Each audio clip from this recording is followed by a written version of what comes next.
Hello friends, দেখুন একটা চিকেনের রেসিপি দেখাচ্ছি। আশা করি এটা আপনাদের খুব ভালো হবে। দেখুন বেশি করে আমি টক দইটা দিয়ে দিয়েছি, আর আদা, টমেটো আর কাঁচা লঙ্কা পেস্ট একটু দিয়েছি।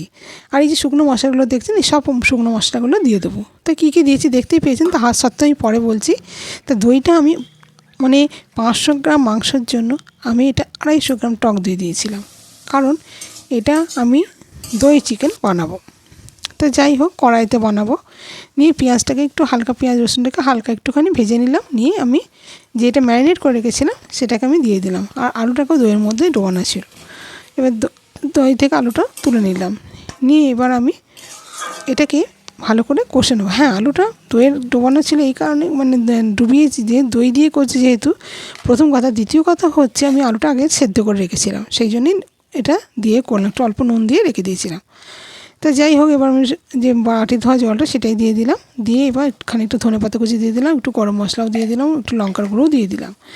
তা দিয়ে আর কিছু এতে আমি দেবো না, আবার না আমাকে আর একটু ধনেপাতা দিয়ে দেবো। দিলেই আমার তৈরি হয়ে যাবে দই চিকেন। তার যদি রেসিপিটা আপনাদের ভালো লাগে তাহলে চ্যানেলটাকে সাবস্ক্রাইব করে পাশে থাকবেন, লাইক কমেন্ট করতে ভুলবেন না। দেখুন কত সুন্দর হয়, আর খেতেও দুর্দান্ত লাগে। আপনারা পারলে ট্রাই করুন, অসাধারণ খেতে। আর যে মশলাগুলো দেখিয়েছি সেটা অন্য সময় বলবো।